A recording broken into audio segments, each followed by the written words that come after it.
Buongiorno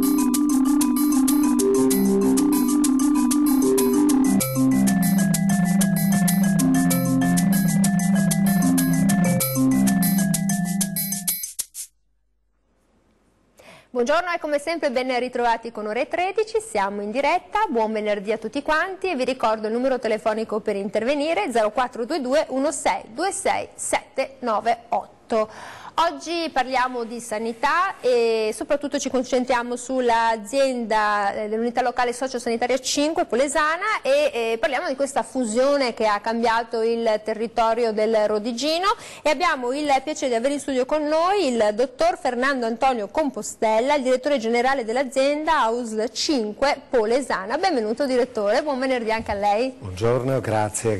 Allora, intanto grazie perché so che lei viene da un appuntamento recentissimo, giusto? Sì, certo. Da Venezia si è spostato qui. Sì, stamane a Venezia c'era la presentazione alla Scuola Grande di San Giovanni e Paolo, la presentazione del progetto Bersaglio.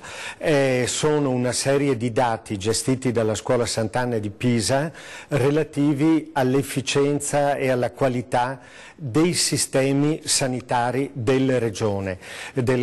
Ci sono 12 regioni che partecipano, tra queste il Veneto, e vengono presentati i risultati relativi a 251 indicatori, quindi tanti, che affrontano l'aspetto della qualità delle cure, dei processi, degli esiti, della gestione economica, dell'organizzazione e la logistica, quindi una fotografia a tutto tondo. Com'è andata, direttore? Per il Veneto bene. Che pagella aveva andato? Perché ormai è tempo di pagelle, allora come è andata? Allora, lo strumento che il modello bersaglio utilizza è proprio un bersaglio come quello del tiro con l'arco, no? E quindi ogni fascia ha un punteggio. Qui non c'è un punteggio, nel complesso bene, il Veneto, come da alcuni anni accade, è una delle migliori regioni d'Italia dal punto di vista della sanità, soprattutto per quanto riguarda non solo l'efficienza organizzativa, ma soprattutto proprio per i risultati in termini dei cosiddetti processi assistenziali, no? Gli esiti, quindi come vengono curate le persone. Quindi assolutamente risultato a pieni voti. E questa cosa ci rassicura. Vi ricordo sempre che poi potete andare su Facebook, sul nostro sito e potete postare i vostri commenti, noi li accettiamo volentieri, cercheremo di dare una risposta. Allora, caro Compostella, lei si è preso una bella gatta da pelare, perché? Perché insomma in un territorio dove c'erano diverse realtà, a un certo punto per esigenze sia regionali di riassetto si è deciso di dare via ad una fusione tra una USL Polesana di Adria e quella di Rovigo, la 1 e la 2, ma non è solo questo il problema, perché poi voi avete tante unità operative complesse, 3.000 dipendenti tra medici, infermieri, personale tecnico, sanitario, amministrativo, 3 ospedali, 2 distretti, 8 punti salute e la cosa più interessante, al di là dei comuni che sono sempre 41, insomma è enorme, ma voi fate prestazioni sanitarie, cioè circa 145.000 prestazioni sanitarie al giorno, cioè un paese. Una grande città, vediamo una grande città tipo, potrebbe essere tipo una Padova, tra una Padova e una Verona, insomma ogni giorno una città entra nelle vostre strutture. Ma come ci è riuscito? Ha consultato Udini? No. Allora, quello che ho affrontato io lo hanno affrontato anche tutti i colleghi, anche in realtà ovviamente più complesse, pensiamo alla provincia di Padova o di Verona o di Treviso. Legge regionale numero 19/2016 che definisce la fusione delle ULS. 21 ULS sono diventate 9, più poi l'azienda ospedaliera di Padova, l'azienda ospedaliera di Verona e l'Istituto Oncologico Veneto, lo IOV, sempre a Padova. Perché la Regione ha fatto questa scelta? Beh, è una scelta legata ai tempi, i sistemi sanitari evolvono, i bisogni cambiano. Quindi è stato un processo di attualizzazione, quindi un sistema più moderno. L'obiettivo L'obiettivo che il Presidente Zaia ha voluto è quello di realizzare delle aziende sanitarie su base provinciale, quindi in modo da avere l'organizzazione, la gestione più completa, piena in tutta la provincia. È anche una sorta di ottimizzazione del servizio, perché appunto con la compresenza di diverse ULSS poteva anche costare anche di più, perché bisogna anche essere sinceri nei servizi. Certamente. Allora guardi, io prendo una telefonata, sentiamo cosa ci chiedono. Tanto sono cavolacci suoi, adesso la telefonata, no scherzo. Allora, pronto, buongiorno. Buongiorno. Buongiorno. Migliorini, associazione ANASMA. Prego. Allora, volevo chiedere, il direttore suppongo che mi conosca molto ma molto bene, perché sono 30 anni che sono nei vari servizi. Allora, volevo chiedere, dato che c'è questa fusione e dichiara il direttore che c'è stato un miglioramento, volevo chiedere come mai a Rovigo c'è nel centro trasfusionale ci sono gli ambulatori, come è venuto fuori sul giornale 2 giorni fa, gli ambulatori per gli emotrasfusi, invece ad Adria non c'è. Come mai a Rovigo c'è l'assistenza domiciliare per le persone in ADIMED e in ADI e invece qua da noi a Adria non c'è? Perché ci sono questi tutti disservizi per le persone come mio padre, che il dottor Compostella conosce bene? Volevo sapere come mai ci sono questi disservizi per il trasporto in attrezzata, il trasporto in servizio taxi, come mai non c'è per l'alimentazione, i servizi continuativi, bisogna sempre richiamare qualcuno perché si attivi ogni 15 giorni. Mio padre non è ancora morto, perché quando morirà allora avrò molto più tempo da dedicare dopo. Insomma, quindi lei ci sta chiedendo come lei nota delle differenze tra una zona diciamo centrale e quella che lei considera una zona periferica, tra virgolette, perché poi Adria ha un complesso importante. Allora, guardi, io la ringrazio per la telefonata, il direttore le dà una risposta. Allora, c'è questa differenza, ci sono questi disservizi? Allora, teniamo presente che la fusione è un processo che ha anche dei tempi. Fatta la legge, avviato dal 1° gennaio dell'anno scorso il processo di riorganizzazione, dal mio punto di vista sta andando anche bene, poi ovviamente in questo processo abbiamo strutture che magari hanno anche caratteristiche logistiche, cioè muri e come sono fatte i contenitori diversi, hanno anche un passato diverso, cioè dei modelli organizzativi che nelle precedenti 2 ULSS erano diversi. Nel primo caso che pone la signora, quello della presenza di un'area per emotrasfusi a Rovigo c'è, ad Adria ancora non c'è, ma ci stiamo attrezzando. Mi piace queste notizie. Questo è un problema logistico, un problema di muri, no? Quindi ecco, l'ospedale di Adria si è fatto in modo diverso da quello di Rovigo, ovviamente questo è un aspetto che stiamo insieme ad altri curando. Quindi anche ad Adria. Non è che non ci sarà, ci vuole del tempo per una ristrutturazione, una riorganizzazione. È solo una questione di tempo di riorganizzazione agli spazi, cioè come si fa la riorganizzazione del personale, degli aspetti informatici, dei modelli organizzativi assistenziali, anche quella degli spazi, dei muri. Quindi c'è una messa a norma? Quindi... No, proprio si tratta di realizzare questo spazio, che a Rovigo c'è e lì non c'è. Secondo quale logica? Quella che la fusione deve portare a dei modelli assistenziali e organizzativi standardizzati su tutto il territorio, che ovviamente siano anche in grado di tenere conto di differenze geografiche o di bisogno, ma la qualità deve essere omogenea su tutto il territorio. Bene. Il secondo aspetto che ha toccato, quello dell'ADI, assistenza domiciliare infermieristica, allora non è che ad Adria non ci sia, sempre in quel percorso che dicevo che parte da delle differenze che c'erano prima, allora su Adria è meglio, su Rovigo è meglio strutturato il servizio in termini di quantità e anche di orari di reperibilità. Su Adria, obiettivo legato appunto alla riorganizzazione dell'assistenza sul territorio, stiamo facendo un processo di implementazione che vuol dire di potenziamento dell'ADI nel distretto di Adria, aumentando il numero del personale infermieristico, aumentando le ore di assistenza dedicata e inserendo che non c'era la reperibilità degli infermieri il sabato e la domenica. Non è che bisogna andare per gradi, mettere in ordine tutto, e perché poi le strutture devono corrispondere agli standard qualitativi omogenei e sanitari omogenei su tutto il territorio, perché non deve essere una situazione, come viene spesso detto, a macchia di leopardo, perché altrimenti si creano poi delle disegualità. Io vi ricordo che siamo sempre su Facebook, 0422 1626 798, c'è qui il nostro direttore Fernando Antonio Compostella, direttore generale dell'azienda USL 5 Polesana. Stiamo cercando di capire queste fusioni, perché hanno riguardato tutti noi in questo territorio, se stanno funzionando, come sta funzionando la sua. Siamo su Facebook e subito dopo la pubblicità partiremo proprio da un post che è stato messo. Torniamo dopo.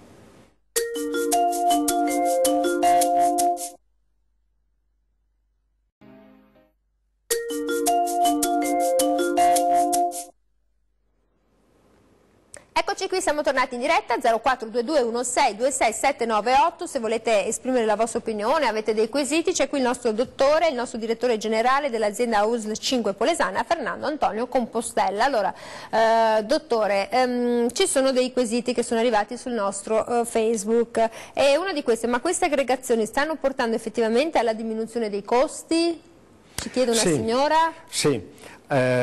Tenendo presente che processi di questo tipo hanno delle dinamiche temporali per raggiungere il massimo della loro efficienza, che sono in genere intorno ai 2 anni, 3 anni, dipende dalle dimensioni. Noi abbiamo già visto alla chiusura del 2017 una serie di risultati positivi dal punto di vista del bilancio. Cito un dato che può non significare nulla per il comune cittadino: noi nel 2017 abbiamo ridotto i nostri costi come azienda dello 0,3%, che è tanto.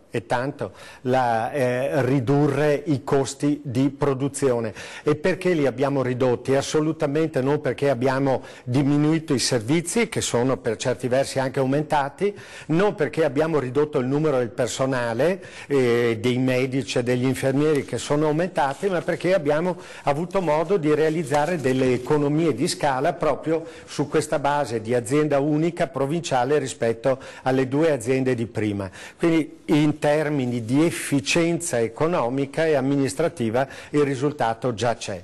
Senta, qual è la criticità con la quale si è dovuto scontrare un po' di più? Perché è chiaro che le novità portano sempre proteste. C'è chi accoglie bene la novità, c'è chi invece dice assolutamente no, io voglio rimanere come stavo. Allora, qual è il punto più complicato con il quale lei si è dovuto scontrare?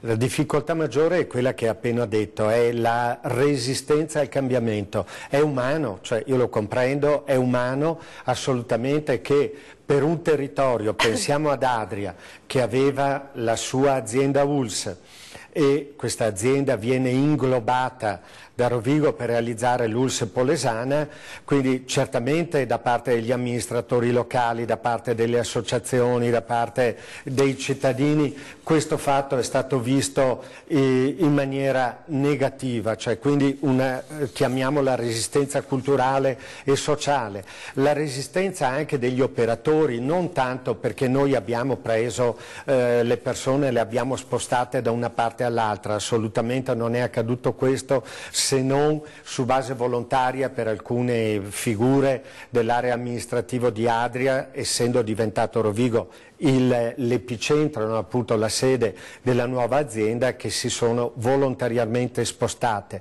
Nell'ambito medico stiamo costruendo la rete dei professionisti, che vuol dire che medici di Adria verranno a Rovigo, medici di Rovigo andranno ad Adria, nell'ambito ovviamente della singola specialità, quindi questo per mantenere anche una certa omogeneità di competenza professionale. Le resistenze al cambiamento, quello è il problema principale, perché sulla carta realizzare i nuovi modelli organizzativi, costruire il nuovo atto aziendale e quant'altro si è filati via anche abbastanza lisci. Lì insomma, lei deve confrontarsi poi col dato umano, il dato umano dà delle risposte sempre molto particolari. Senta, è chiaro che in questa fusione le persone persone si chiedono se i servizi sanitari siano stati migliorati, se ci siano stati invece degli altri che sono stati tagliati, perché magari qualcosa bisogna anche smussare, o se 2 servizi sono stati incorporati. Allora tutto questo è uscito, e mantenendo poi quella che è la vostra mission, cioè il vostro obiettivo, cioè sviluppare nella comunità la promozione della salute. E sta portando avanti questo percorso? Allora, talvolta veniamo noi direttori generali criticati quando a certe domande rispondiamo anche con dei numeri, no? Ma vi nascondete dietro i numeri. Beh, la stessa critica che fanno i giornalisti un po', no? Che dicono usate i numeri. No, però in questo caso i numeri possono dire qualcosa di interessante, di utile, ovvero cioè anno 2017, il primo anno, no, dell'avvio della nuova legge 19, fusione LEULS.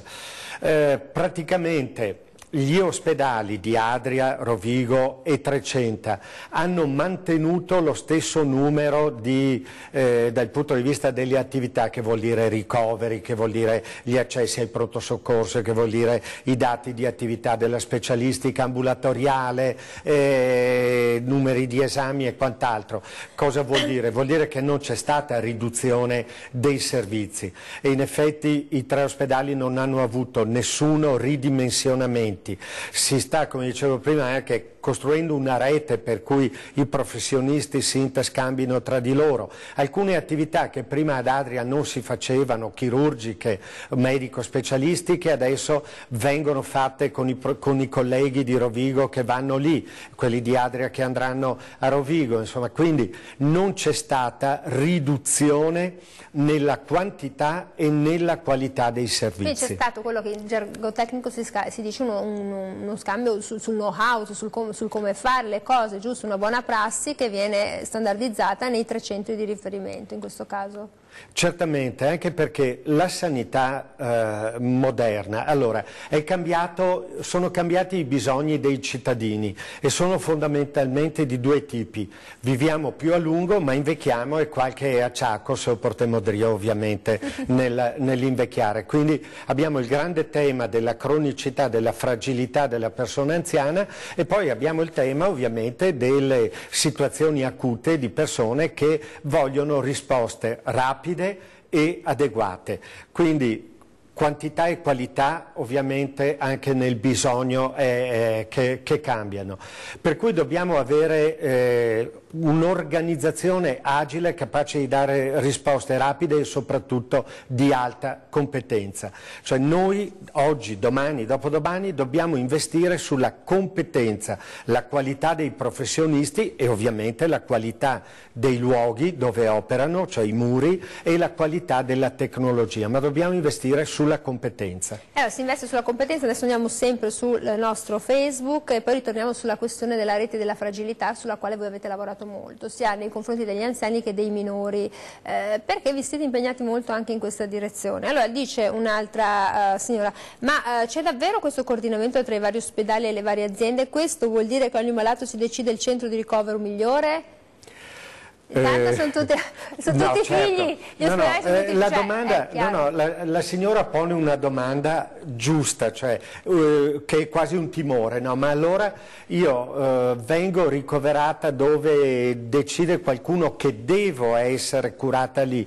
Non è proprio così. Allora, ottimizzazione anche nella logica della efficacia delle cure, della qualità delle cure, vuol dire che nell'ambito di un'azienda provinciale certe cose si fanno solo in un determinato posto, e cito il tema della neurochirurgia, che è presente solo a Rovigo, dell'emodinamica, quindi trattamenti, no, dell'angioplastica eccetera per il cuore, che c'è solo a Rovigo, la radioterapia che c'è solo a Rovigo nell'ambito della provincia, non c'è ad Adria.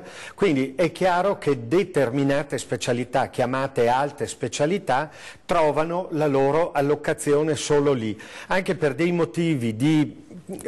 cioè è importante, siccome parliamo di alte specialità dove ci anche vogliono competenze pregressa, particolari, giusto? esattamente, situazioni complesse, ci vuole alta competenza, bisogna concentrare la casistica in un unico posto in maniera che i professionisti siano preparati al massimo e la tecnologia molto costosa, adeguata, pensiamo alla radioterapia o alla neurochirurgia. E questo è uno. Quando parliamo invece di chirurgia generale, medicina interna, otorino, l'urologia, che sono le cosiddette medie specialità, quelle sono presenti in tutti gli ospedali, sono presenti a Rovigo, come ad Adria, come alcune anche a Trecenta, parlo degli ospedali della mia ULSS ovviamente. Ecco, allora, se una persona ha un problema di chirurgia generale o di medicina interna, andrà nell'ospedale ovviamente più comodo e più vicino al suo problema, mentre per un problema di alta complessità andrà dove quell'alta complessità viene trattata. Dove è strutturata e ha, come dicevamo prima, una storia pregressa, e questo diventa importante. 0422 1626 798. Allora, direttore, prendiamo un'altra telefonata. Pronto, buongiorno. Buongiorno, io volevo sapere se avete anche voi il problema delle liste d'attesa e se io da Treviso posso venire da voi per fare gli esami prescrittimi. Grazie, la lista d'attesa. Dottore. Allora, la domanda ha un elemento, la seconda parte, se uno da fuori ULSS può andare in un'altra ULSS per fare gli esami, le visite o quant'altro. Rispondo alla prima parte. Liste d'attesa, allora, è un tema centrale dei sistemi sanitari ed è uno dei temi più sentiti dai cittadini. Quanto devo aspettare per avere una visita, una prestazione, una indagine radiologica e quant'altro? Bene, la Regione ha dato delle indicazioni molto precise. Devo dire che il Veneto è una delle regioni più avanzate dal punto di vista della gestione delle liste di attesa. C'è stato un grande sforzo anche perché uno dei temi che più sta a cuore al Presidente Zaia e che ogni tanto anche a noi direttori generali è il tira e rece, se non siamo particolarmente attenti. Quindi sulle liste di attesa la Regione ha dato degli indicatori di efficienza, cioè dovete rispettare i tempi previsti per la visita e dovete rispettare almeno il 90% di queste richieste, esaudirle entro i tempi. E su questo si viene valutati e misurati dalla Regione. Poi dipende anche, diciamo, al telespettatore l'indicazione che c'è sulla ricetta, cioè se è un'impegnativa con l'urgenza. Da fare entro 10, se è urgente, se è da fare entro 10 giorni, entro 30, entro 90. Ma quindi rispondendo a questo telespettatore sulle liste d'attesa e la mobilità che poi si ricollega al secondo, cioè lui ha libertà di scelta e di cura? Sì, allora rispettiamo la risposta alla prima parte, rispettiamo gli indicatori che la Regione ci dà, quindi direi bene. Poi è ovvio che in quel 2-3% che resta fuori rispetto a quello che ci chiede la Regione c'è qualcuno che giustamente è arrabbiato perché non ha avuto la prestazione nei tempi che erano previsti. Io faccio un ragionamento di sistema, cioè noi al 95%, 98% delle persone garantiamo il rispetto dei tempi. Qualcuno resta fuori, però è una questione, come dire, di macro risposta. La seconda parte della domanda è un po' più tecnica. Allora, sì, un cittadino... Supponiamo che lui debba andare a fare una gastroscopia, un cittadino può andare con la sua impegnativa, con la sua richiesta, può andare da un'ULSS a un'altra a fare, però in questo caso, una premessa a monte, le ULSS hanno un concetto fondamentale, sono dei bacini territoriali, cioè i sistemi sanitari, il nostro è organizzato con delle ULSS perché quella ULSS in quel bacino territoriale dia la risposta ottimale, ci mette gli ospedali, ci mette i distretti, ci mette i professionisti per dare la risposta ottimale in quel bacino a quella popolazione. Se io vado a chiedere una prestazione ambulatoriale al di fuori della mia ULSS, può posso essere messo in coda rispetto ai cittadini residenti in quella ULSS. Quindi posso andarci senza problemi. Non c'è nessun limite geografico, però potrei essere messo in coda dal punto di vista della data dell'appuntamento rispetto ai cittadini residenti in quella ULSS, in quel distretto. Mi pare che fin qua il direttore è stato molto chiaro. 0422 1626 798. Pronto, buongiorno. Buongiorno, sono io? Sì, è lei? Sì, voglio raccontare un po' cosa è successo. Io abito a Rovigo e frequento l'ospedale di Rovigo. Ho avuto un problema a un ginocchio, sono andato al pronto soccorso, lasciamo perdere il discorso del pronto soccorso, ho trovato un ottimo ortopedico, mi ha detto che devo fare una risonanza. Mi ha messo come termine 10 giorni, il B mi sembra sia, 10 giorni. Chiamo il servizio per le notazioni, mi dicono che posso andare dopo un mese. Dico, ma ho l'urgenza di 10 giorni che c'è scritto dal dottore, ma non c'è posto. Vabbè, ho detto, allora provo in un'organizzazione privata che c'è sempre lì a Rovigo, che lei conoscerà bene. Mi dico, sì, va bene, possiamo farla, però non è in convenzione. Va bene, pago, sono 50 euro, benissimo. Ora mi dica cosa c'è scritto nella richiesta, c'è scritto tutto quanto quello che c'è scritto, poi dico c'è anche una priorità B. A, non possiamo fare niente noi, allora con priorità B lei deve andare alla sua alma. Allora, cosa devo fare? Ma quando Mi soldi in un'altra maniera, però mi sembra abbastanza strano tutto quanto questo. Cioè lei è andato al pronto soccorso, il medico del pronto soccorso mi fa piacere che abbia detto ho trovato un ottimo ortopedico, dottore, quindi siamo a metà dell'opera, però poi si è scontrato sul problema dell'urgenza dei 10 giorni, quindi era un'urgenza, cos'era l'indicazione prioritaria? Una priorità B, cioè entro 10 giorni? Sì. Esatto, solo che me l'hanno data dopo un mese. Sì. Va bene. Provo, allora, c'è qualcosa che non ha funzionato bene o non ho capito. Scusi, ci lascia il suo numero di telefono, magari poi lo passiamo, se vuole, verificare, perché è anche giusto. Ci lascia il suo numero di cellulare? No, ho risolto il problema, ho risolto in un'altra maniera, Ok, però lei dice c'è qualcosa che si è interrotto. Cerco di spiegare. Voglio dire perché io non posso pagare andare in una struttura privata perché c'è la D. Mi sembra assurdo. La ringrazio. Grazie. Allora, guardi, dicevo, c'è qualcosa di strano. Dunque, quando una persona, un cittadino ha una impegnativa in mano, classe di priorità, va bene, oggi è dematerializzata, ma figurativamente egale impegnativa in mano, oggi i CUP in tutte le ULSS funzionano su base provinciale. Un cittadino che telefoni o vada allo sportello con la sua richiesta gli deve essere data una risposta dicendo per questa tua richiesta con questa priorità il primo posto utile è la radiologia di Rovigo oppure la radiologia di Adria o la radiologia della struttura privata accreditata convenzionata con l'ULSS, che può essere Portoviro, città di Rovigo, e uno dice mi va bene questa perché è la più, mi va bene qui perché è la più vicina nel tempo, oppure no, io voglio andare a Rovigo, aspetto anche qualche giorno in più. Quindi strano la risposta, la prima risposta qui a Rovigo, altrimenti che le abbiano dato la disponibilità solo di Rovigo, perché le risonanze magnetiche le vengono fatte a Rovigo come ad Adria, come a Portoviro, città di Rovigo e Occhiobello, 3 strutture private accreditate e convenzionate. Quando parliamo di privato convenzionato parliamo di qualcuno che lavora, che opera in nome e per conto dell'ULSS, come se il cittadino non la voglio, andasse ma non gli ha riconosciuto la priorità, dice.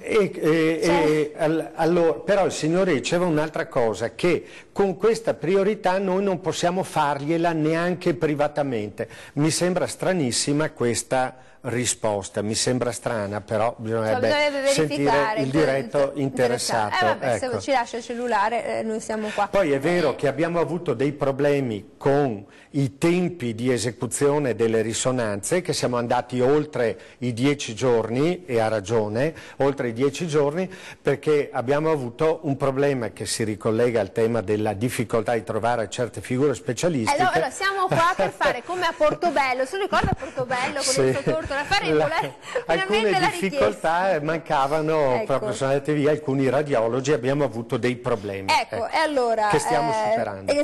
Allora, chiudiamo lo sportello di Portobello. Allora, 0422 1626 798, noi torniamo dopo la pubblicità, continuate a seguirci, a porre le domande, continuiamo con la fusione di questa grande USL 5 polesana, che non è semplice ma sa da fare. A dopo. Si è fatta. Si è fatta e sa da fare. Miglioriamo.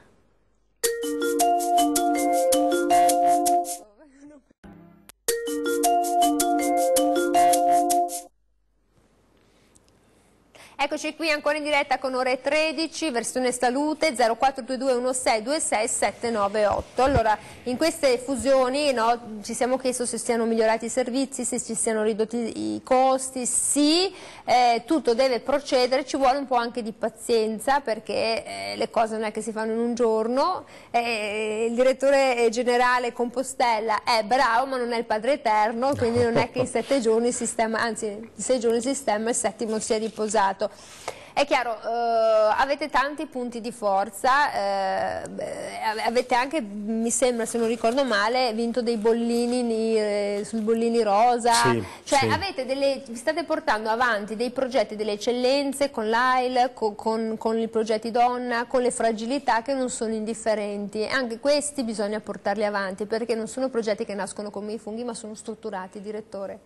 Certo, allora la sanità, un sistema sanitario è fatto per dare risposte ai cosiddetti bisogni di salute dei cittadini. Bene, questa è una parola anche prosaica, dopo nella realtà vuol dire proprio mettere in atto organizzazioni efficienti, rapide, dare risposte a tutti.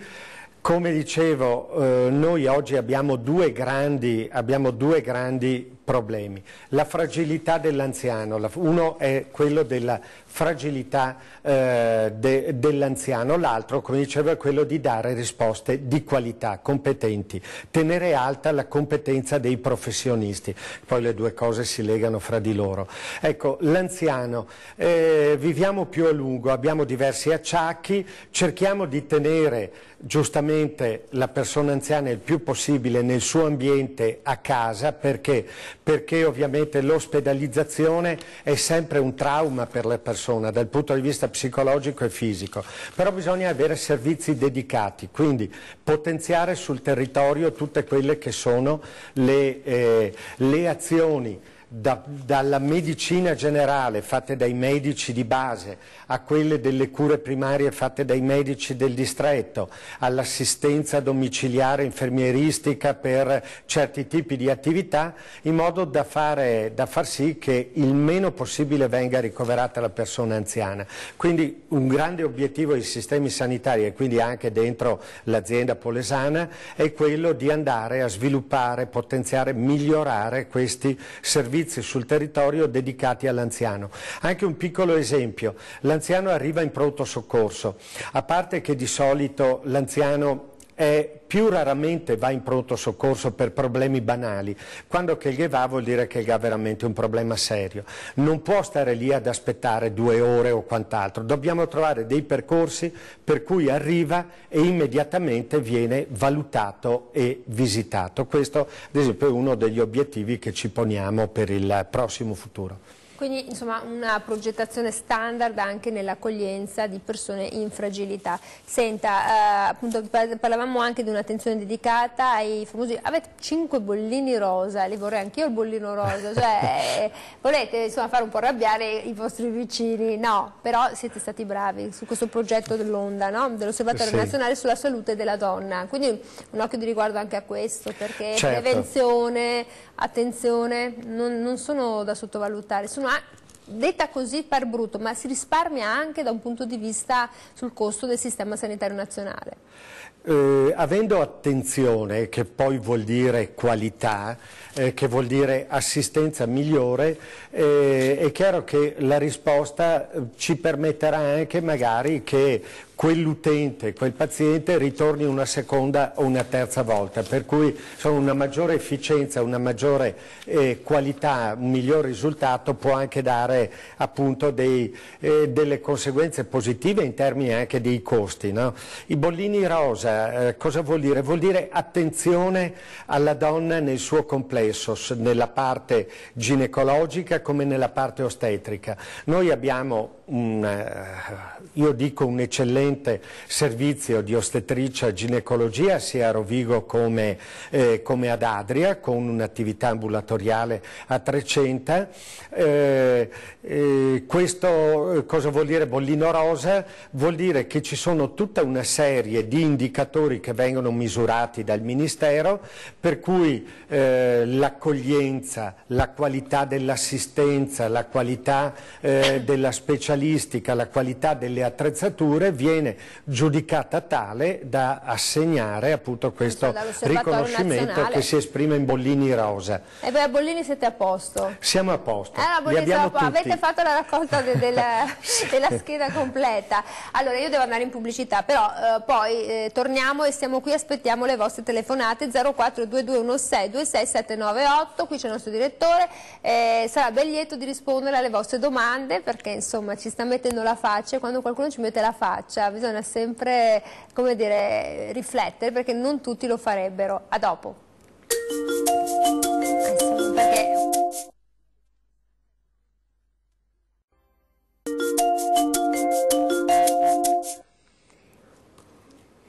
Eccoci qui, siamo tornati in diretta 0422 1626798. Se volete parlare con il nostro direttore generale. Allora, c'è un problema che magari le persone in questa fusione sono anche preoccupate, glielo dico dopo la pubblicità e dopo la telefonata, ma insomma si avvicina anche magari il periodo estivo, le persone cominciano ad avere anche un po' paura, no? Delle volte ci dicono c'è poco sangue, andate a donarlo, e il personale magari... Ecco, pronto, buongiorno. Sì, pronto, buongiorno. Prego. Oddio, la sanità è un problema fondamentale perché si tratta della vita e sarebbe da fare mille domande. Mi limito a due. Una, perché se si esce un attimo, non si può uscire un attimo dal protocollo standard, se hai bisogno di qualcosa che per la tua salute è, devi assolutamente pagarti tutto. Piccolo esempio pratico. Emorroidi, che sembra una banalità ma non lo è, perché è una cosa molto dolorosa. Allora con l'USL o ti operi oppure ti attacchi al tram, mentre per esempio esiste già da 30 anni la crioterapia che viene fatta solo privatamente, dove costa 4.000-5.000 euro, dipende, che non è poco, e dove ti risolve la cosa in maniera meno pesante, perché l'altro intervento è pur sempre un intervento abbastanza pesante. Questo è un esempio. L'altra cosa che trovo terribile nella sanità pur veneta, insomma tutto sommato funziona, ci mancherebbe, anzi teniamocela cara, la mancanza assoluta di rapporto con la persona che ha dei problemi, cioè questo mandare da 10 specialisti per uno o due problemi e poi non si riesce mai ad ottenere un incontro fra questi specialisti, perciò tu 90 volte su 10 resti con il problema per una mancanza di incontro fra loro e di raccogliere questi dati che hanno un senso se sono suddivisi, mentre avrebbero una soluzione abbastanza certa, non dico al 100%, ma al 90%, se ci fosse questo incontro. Questo suddividere in fin di conti, cioè non è che ti puoi sentir dire dallo specialista del cuore ma non c'entra il resto di cose. Cioè lei dice perché secondo me poi quanto caro mi fu il medico di specialità interna, cioè è una figura un po' da WWF che sta sparendo, che tirava un po' le somme, no? Però allora grazie signora per aver chiamato, grazie. Allora la signora porti pazienza, ma siamo un po'... Allora, la signora cosa ci dice? Ci dice che se desideri un intervento che è differente da quello che offre il Servizio Sanitario Nazionale, parlava delle emorroidi, che è una problematica che riguarda tantissimi milioni di italiani, dice vuoi fare la crioterapia te la devi fare a pagamento, se no ti devi fare un intervento tradizionale, e poi lamenta il fatto che 10 specialisti magari non c'è la persona, il famoso trade union, quella che si pone in mezzo e dice attenzione, tiriamo le somme perché magari il problema al cuore può essere causato, dico una cavolata, ma magari dal rene, che ne so. Sì, allora sul primo punto dunque il sistema sanitario nazionale definisce una serie di prestazioni che vengono erogate alle persone, ai cittadini. Si chiamano LEA, livelli essenziali di assistenza. Venendo al caso specifico delle emorroidi, quello che viene riconosciuto, quindi come erogabile in regime di ambulatoriale, pagando eventualmente la quota di ticket o in esenzione in ambito di ricovero sempre gratuito, quindi sono determinate prestazioni fissate da questo elenco. A questo elenco ministeriale poi le singole regioni, come ha fatto nel caso nostro la Regione del Veneto, può aggiungere altri livelli essenziali di assistenza regionali. Però questo è l'elenco dei LEA, ci sono alcune attività che vengono utilizzate e realizzate che i cittadini richiedono, ma sono fuori da questo elenco e quindi vengono erogate in ambito di struttura privata e il cittadino la deve pagare. Per quanto riguarda invece la seconda domanda, il trade union, la sintesi, allora direi che ci sono due aspetti per rispondere al tema della signora. Lei ha detto io vado da 9-10 specialisti e mi tocca magari anche dover rifare certi esami o quant'altro perché me li chiedono. Si sta lavorando al famoso fascicolo sanitario elettronico, cioè il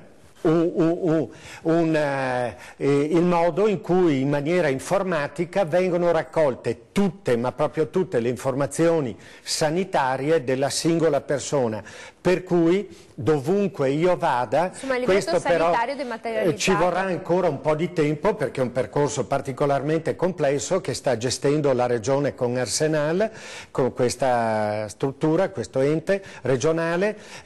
Ci arriveremo fra un po' di mesi, verso fine anno, inizio dell'anno prossimo. Praticamente poi una persona andrà dal dottor Rossi che mostra tutta la sua storia, andrà dal dottor Bianchi, dal terzo, dal quarto, dall'ottavo e potrà mostrare senza magari dover ripetere esami perché non ha... Non si parla degli esami del sangue, che magari c'è bisogno di farli un po' più freschi, ma magari di esami che può essere una gastroscopia, una coloscopia, piuttosto che, cioè, se sono state fatte recentemente, il dottore successivo le può vedere. Certamente.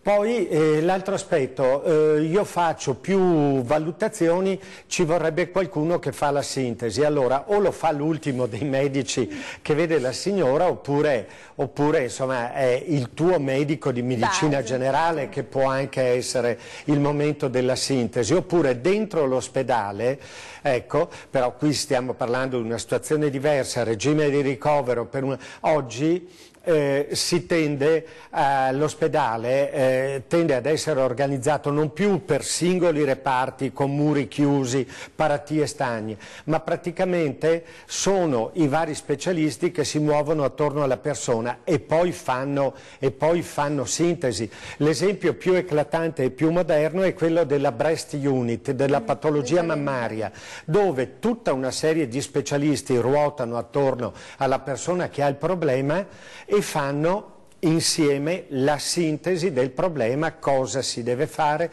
come si deve intervenire, come si deve trattare e quant'altro. Cioè, bisogna che anche qui si devono sviluppare sempre più questi modelli. Questi modelli, ed è questo chiaro. Allora, dottore, intanto 0422 16 26798, ogni tanto il mio medico di base, è molto simpatico, mi dice, quando magari qualche bagaglietta, dice il più bravo è l'ultimo dottore perché indovina cosa c'è. No, me lo dice come battuta, la prendiamo come una battuta. Senta, si avvicina il periodo estivo, allora c'è un problema tra patti di stabilità contro patti di stabilità, turnover e tutto, c'è sempre poi e le ferie da smaltire, perché poi questo personale va in overbooking, cioè ha veramente molti impegni.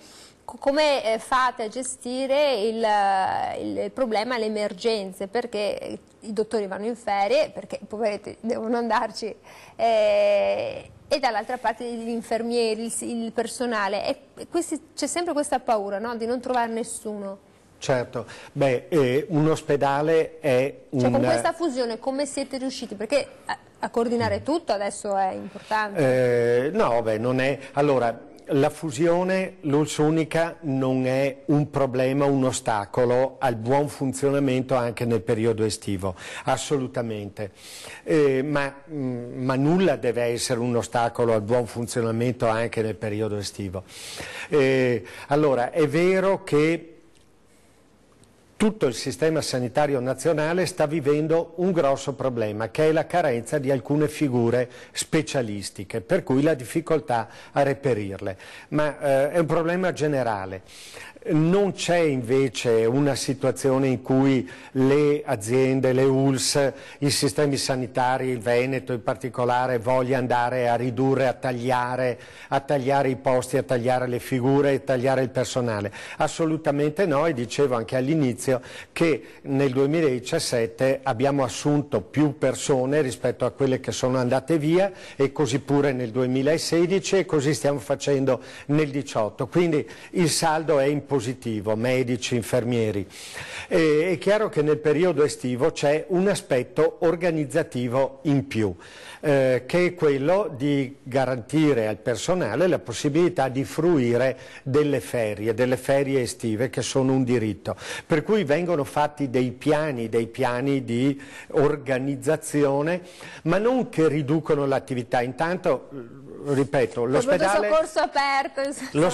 è un luogo che funziona 24 ore su 24, l'ospedale non viene mai chiuso, mai, a meno che non crolli, non viene mai chiuso l'ospedale. Quindi questi piani di organizzazione per le ferie estive vengono fatti in modo da garantire al personale la rotazione delle ferie, ma soprattutto da garantire la risposta adeguata sia ai bisogni basali che all'urgenza e emergenza soprattutto. Quindi il timore... il 25 dicembre, il 1° di gennaio, ma non importa, che sia sempre il 31 dicembre, che sia il 1° gennaio, che sia il 15 di agosto o quant'altro, l'ospedale viene tarato in modo da garantire la risposta adeguata. Quindi su questo non ci sono problemi. Allora, caro direttore generale, io le dico che abbiamo finito il nostro tempo. E allora, io ringrazio tutti i nostri telespettatori che ci hanno seguito, chi ha telefonato, chi ha postato. Ringrazio davvero molto il dottor Fernando Antonio Compostella, direttore generale dell'azienda USL 5 Polesana, per essere stato in nostra compagnia, e noi come sempre con Ore 13 torniamo domani. Arrivederci.